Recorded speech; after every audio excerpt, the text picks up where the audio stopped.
Hello everyone. Alright, so long time no see on this channel. Hello. I'm excited to jump right in, so I'm going to do that. I'm going to read the first question. So here we go.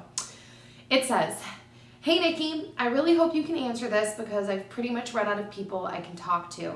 So I guess I'll just start from the beginning. I live with my mom and my dad and sister in my house, and ever since I was young, I've always been a daddy's girl.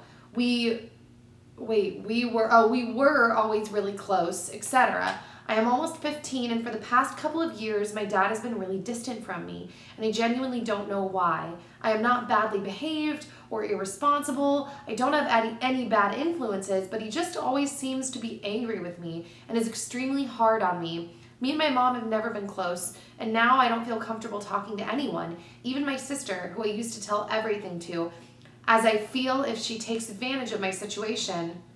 I used to tell everything to. I feel as if she takes advantage of my situation to a favoritism by my parents, which has recently become plainly obvious in reality. I wish I could just live separately from them. Do you think it's worth finding a job and paying my own way?"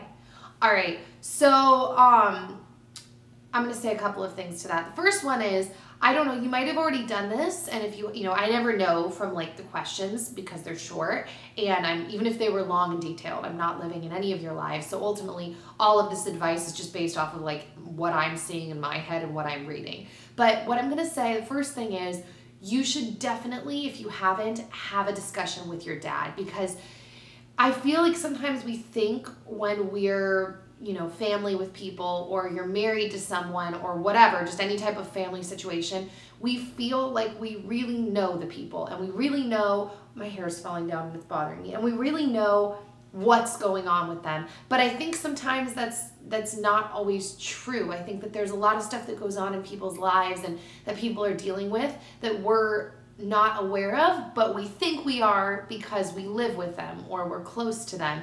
People are complex, and it's kind of like Dan and I were talking about, it's kind of a side tangent, but not really, but it connects. We were watching this documentary series on the History Channel, well, on Netflix from the History Channel, called The Men Who Built America, and we were watching that. We watched a bunch of movies over the weekend because we were sick. I'm actually still just getting over it, and we were saying, like, I wish I really knew what happened. And Dan was like, well, what do you mean, like, you wish you really knew what happened? And I said, no matter, like, how detailed they try to be with history, we will never know exactly, because there are 24 hours in a day. There's so much that goes on, and everyone is seeing the world through a different set of lenses, and no matter how much you think you are in someone else's shoes and you understand what they're going through, you really don't. You don't understand all the conversations that they've had with people, the fights, the uncomfortable moments, the happy moments, the drama.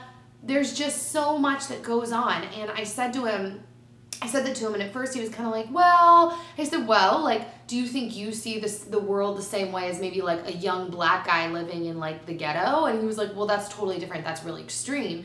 And I said, no, I think everybody's differences in how they are that extreme. They just are more nuanced. Like, you don't really notice them, but I think everybody sees the world very differently based on their backgrounds and what's going on in their lives and all those other things I said. So that being said, there could be, and chances are there are, things going on in your dad's life that you're not aware of that could be affecting him. Now, that being said, he may not tell you what that is. He may not make you privy to that, if that's a fancier way of saying that.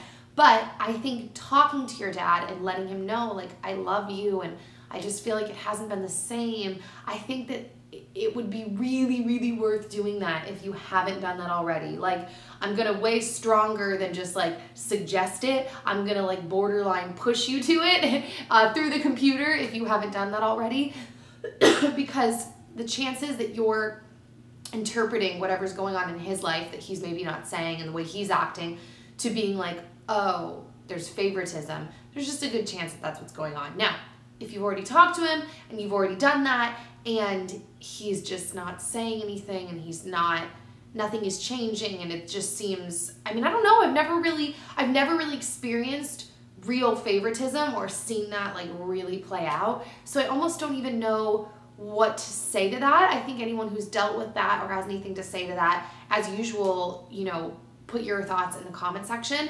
But I would say to just, at that point, if you've really done everything you can, you've dug and you've investigated, you've communicated, and there's nothing for you, no conclusion for you to come to, and you just don't know what to do, then I would just say, just keep living your life.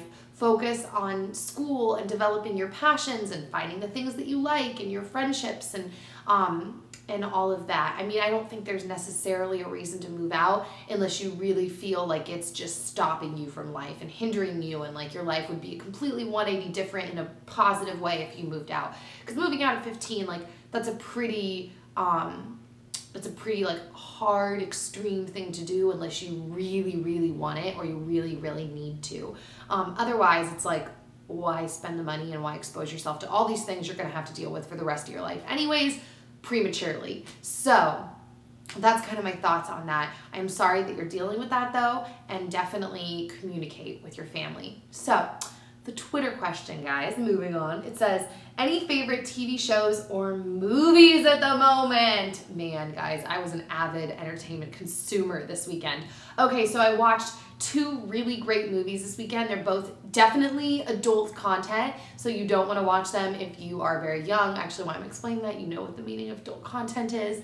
The first movie that we watched was Gone Girl, which I was super hesitant to see. I thought it looked really scary. I thought I had heard from some people that it wasn't very good, and I just didn't want to watch it. And then lately, since I've been watching the Hollywood Reporter roundtables, which is on YouTube if you're interested in like industry, like entertainment industry conversations between writers, directors, actors, all of that. It's a really interesting series on YouTube.